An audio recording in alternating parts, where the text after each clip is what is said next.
नमस्कार, मैं सोनल गुप्ता, सहायक आचार्य एमएसजे कॉलेज भरतपुर। आज हम हमारे इस व्याख्यान में अध्ययन करेंगे ऋग्वेद का। यह वैदिक साहित्य का सर्वाधिक प्राचीन ग्रंथ है। धर्म, दर्शन, ज्ञान, विज्ञान, कला, साहित्यिक विषयक उपलब्धियों का एकमात्र स्रोत यही ग्रंथ है। इसके संबंध में मैक्स मूलर का कहना है कि महीतल पर जब तक गिरि व सरिताएं विद्यमान है तब तक ऋग्वेद की महिमा बनी रहेगी। ऋग्वेद भाषा एवं भाव की दृष्टि से अन्य वेदों से अधिक मूल्यवान है। इसकी महत्ता गुण दार्शनिक विचारों की दृष्टि से भी कम नहीं है। प्राचीन ग्रंथों ने भी इसकी मुक्त कंठ से प्रशंसा की है। तैत्तरीय संहिता के अनुसार तो जो यज्ञ अनुष्ठान सामवेद एवं यजुर्वेद के अनुसार किया जाता है वह शिथिल होता है, किंतु ऋग्वेद के द्वारा वेद विधान दृढ़ होता है। यद वै यज्ञस्य सामना यजुषा क्रियते शिथिल तत् यद ऋचा तत् दृढ़म इति। ऋग्वेद की विशेषता है। इसकी कई ऐसी विशेषता हैं जिसके कारण ये वैदिक साहित्य में उच्च स्थान का अधिकारी है। नंबर 1, ऋग्वेद में ऋषियों का स्वतंत्र चिंतन है, किंतु अन्य वेदों में इन बातों का सर्वथा अभाव है। नंबर 2, यजुर्वेद और सामवेद ऋग्वेद की विचारधारा से पूर्णतः प्रभावित हैं। सामवेद की ऋचाएँ ऋग्वेद पर पूर्णतः आश्रित हैं, उनका कोई पृथक अस्तित्व नहीं है। नंबर 3, अन्य संहिताएं भी ऋग्वेद के आधार पर पल्लवित हैं।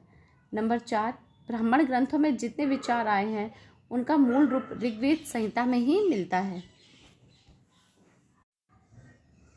आरण्यकों और उपनिषदों में जितने आध्यात्मिक चिंतन हैं उन सब का आधार ऋग्वेद है। उनका निर्माण ऋग्वेद के उन अंशों में हुआ है जो पूर्णतः चिंतन प्रधान है। कर्म, भक्ति या ज्ञान की दृष्टि से अन्य वेदों में कोई नवीनता नहीं है। ऋग्वेद में विचारों की मौलिकता, स्वतंत्र चिंतन एवं प्राकृतिक दृश्यों का मनोहारी वर्णन है। ज्ञान, कर्म और भक्ति तीनों विचारधाराओं के सूत्र इसमें विद्यमान हैं। अतः प्राचीनता, विषय, ज्ञान विस्तार तथा भाषा की दृष्टि से ऋग्वेद वैदिक वाग्मय का सुमेरु सिद्ध होता है। ऋग्वेद स्तुति परक मंत्रों का ज्ञान है। इसमें मुख्य रूप से देवताओं की स्तुतियाँ संग्रहित हैं। ऋग्वेद के 2 प्रकार के विभाग हैं। नंबर 1, मंडल क्रम और नंबर 2, अष्टक क्रम। इनमें प्रथम विभाग अत्यंत महत्वशाली है, जो ऐतिहासिक तथा अधिक वैज्ञानिक माना जाता है।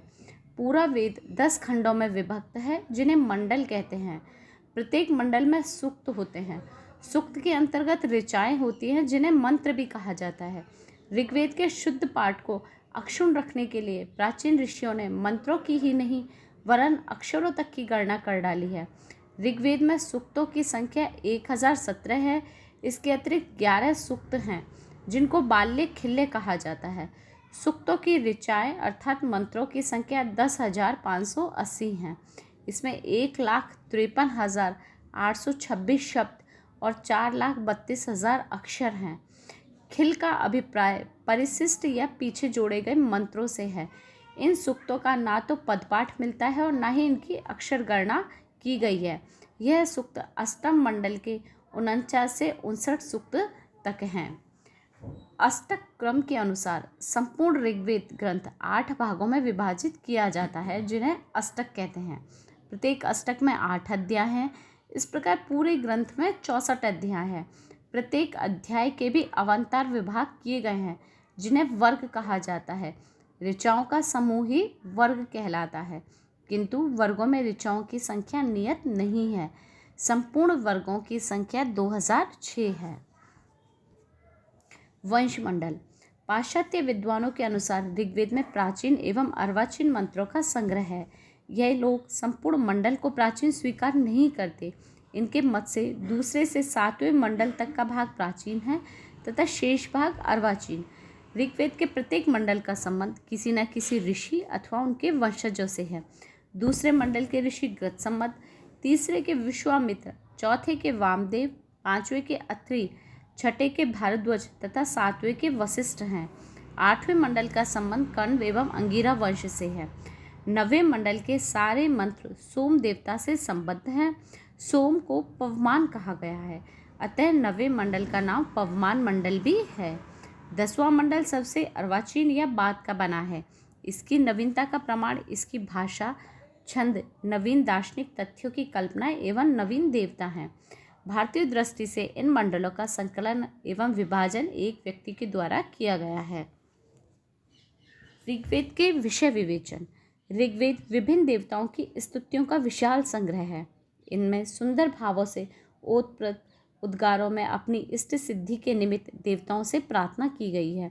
देवताओं में अग्नि, इंद्र, वरुण, विष्णु आदि की स्तुति में अधिक मंत्र कहे गए हैं।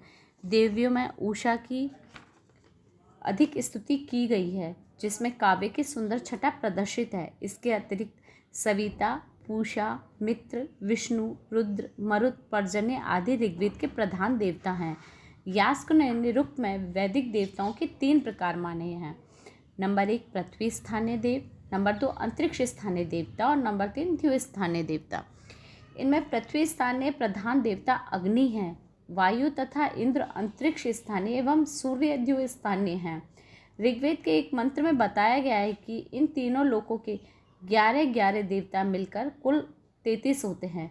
ऋग्वेद में श्रद्धा, मन्यु, धातु, अदिति तथा रिंभु, अप्सरा, गंधर्व, गौ, औषधि आदि की भी प्रार्थनाएं की गई हैं।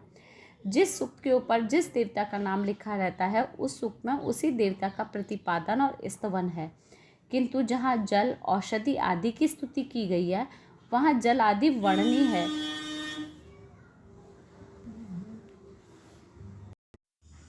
उनके अधिष्ठाता देवता स्तवनीय है। आर्य लोग प्रत्येक जड़ पदार्थ का एक अधिष्ठाता देवता मानते थे, इसलिए उन्होंने जड़ की स्तुति चेतन की भांति ही की है।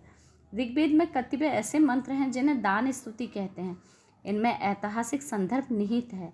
ये स्तुतियाँ ऋत्विजों के द्वारा अपने राजाओं के उन उदार दानों के प्रशंसनात्मक कथन हैं जो यज्ञ के अवसर पर दिए गए थे। इनमें काव्य शैली की दृष्टि से चमत्कार काम है, क्षमा कीजिएगा, इनमें काव्य शैली की दृष्टि से चमत्कार कम है।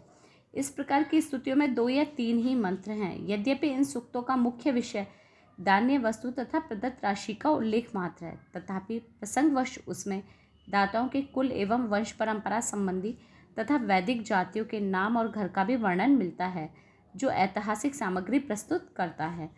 ऋग्वेद में कुछ संवाद सूक्तों में नाटक एवं काव्य के तत्व उपलब्ध होते हैं। कथो उपकथन के प्रधानता के कारण इन्हें संवाद सूक्त कहा जाता है। ऐसे लगभग 20 सूक्तों के संवादों में भारतीय नाटक एवं प्रबंध काव्यों के सूत्र प्राप्त होते हैं। इनमें 3 अत्यंत प्रसिद्ध हैं। नंबर 1 पुरुरवा उर्वशी संवाद, नंबर 2 यम यमी संवाद और नंबर 3 सरमापणी संवाद। धन्यवाद।